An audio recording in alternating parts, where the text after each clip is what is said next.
Today I'm going to give you 7 free and really cheap hacks to make like guitar life easier. You know, I was putting together my next video, I was editing some stuff and going over footage, and I was looking at some of the things that I was doing, like just as I was doing a guitar assembly and as we were, you know, putting a Bigsby on a guitar and various little tricks and hacks and stuff that I do every day that I don't even think about. So I'm going to give you a few of those today.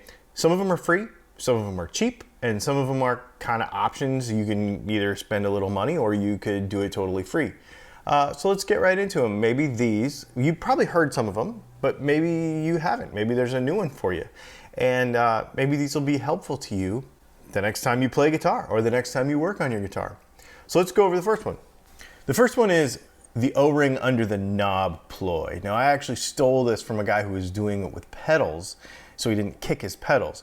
But you go to Home Depot or get them on Amazon. We'll leave a link in the description below for some little O-rings that I put underneath the pots of a guitar when I want the knob to actually be stiffer.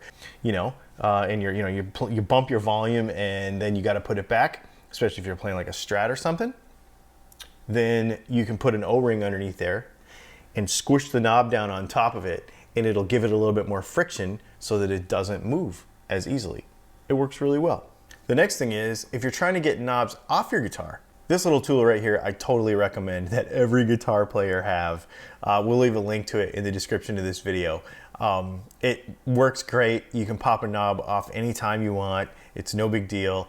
But if you don't have that, you could take a piece of string or a shoelace or something and put it around the bottom of the knob. Do it on both sides so you don't cock it to one side, and then you can pull straight up and the knob will come off using a shoelace.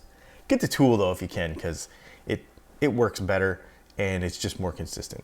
You may have heard this one before, you may have not, but on a pickguard style guitar like a Stratocaster or a Telecaster, a lot of times when you're playing, because especially in drier climates in the wintertime, you'll get static electricity in your pickguard, and so you'll go to rub on it or your fingers will touch it and it'll give you this crackling noise.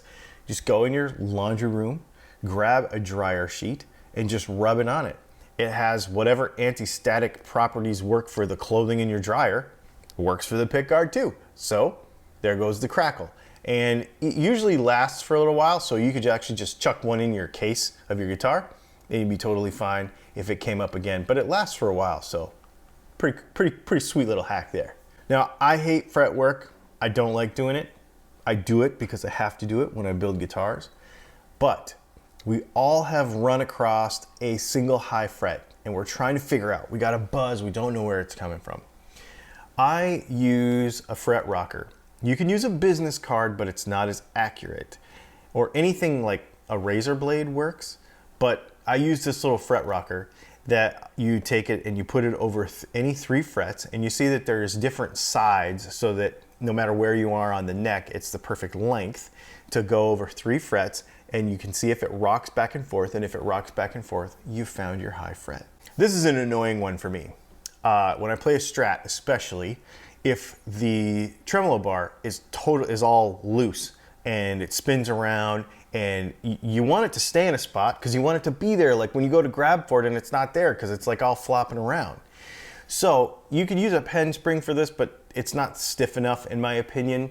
But they sell these little springs. They're not expensive. You just drop it in there and you just spin the bar down and it preloads the threads just a little bit to where when you move the tremolo arm now, it's kind of stays where you want it to stay. Then it's no longer annoying. Super sweet. You ever tune your guitar and you have those little plinky noises? So like you go to tune your guitar and it'll go tink like that, like it'll make that little plinky noise. That is because you're getting some friction in the nut of your guitar, and chances are it's hurting your tuning stability just a little bit. A lot of people are really afraid to like mess with the nut, right? Because you can really screw up a guitar setup. So if you don't have nut files, I use nut files, and these are the ones I use. I really like them. They're amazing. I've been using them for probably 3 years on the same set, I think. They're really good. Anyway, if you don't have those and you don't want to mess with all that, then here's what you do. Take your old strings from your guitar. Like you're gonna change strings, you take the old ones and you just run that string back and forth in the nut slot and use it as a nut file. Now you don't have to do it very much, just a couple of passes back and forth. And then once you're done, take some pencil lead, put it in there, and it's graphite, it acts as a lubricant, and your little plink will be gone and your tuning stability will be better.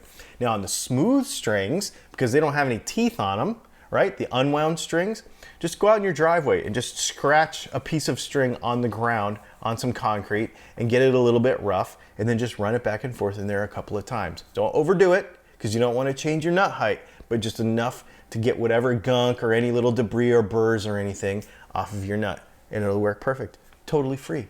Unless you want some nut files, then I would say get those nut files. Now here's an interesting one. Acoustic guitar setup, it can be a little bit tricky because you don't have all the adjustments like with screws that you do on an electric guitar. If you, for some reason, need to change your action on your guitar and you cannot afford to or have time to, get a new saddle, because that's the main way you adjust the string height on an acoustic guitar is the saddle. If it's too low and you're trying to get it to come up, then you can actually cut a business card long ways and put it underneath the saddle of the guitar. That'll get you by. Is it optimal? No, it is not optimal. You definitely want to take it to a tech as soon as you can. But to just get you by, if you've got a gig this weekend and you've got to play and you need that action to be up a little bit higher, cut it long ways, the business card, put it underneath the saddle and set it back down. Now, if you have a pickup, make sure that you put that sliver of business card underneath the pickup, and then the saddle goes directly on top of the pickup so that you don't lose any transfer of energy from the saddle to the pickup. And then, as soon as you reasonably can, go to a guitar tech and make sure that you have it done properly, because it's not optimal, but it will get you by. Well, hopefully these little tips will help you. You know, some of them are free, some of them are really cheap. I don't know that any of them is over 10 bucks. I think it's a great bunch of little things to just keep in your back pocket for when you need them. I'm sure those little annoying things that you're trying to get done at the last minute, it always happens, like you're just about to go out and play, or you've got some people coming over to play or whatever, and you've got to fix this one thing.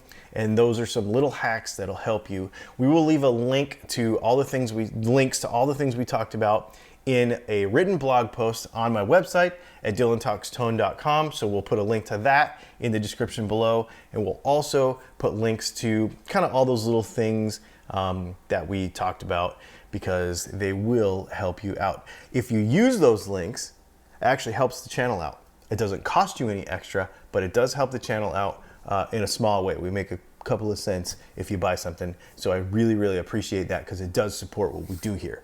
So thanks for hanging out. I'm gonna get back to editing this video, and then we will talk to you the next time.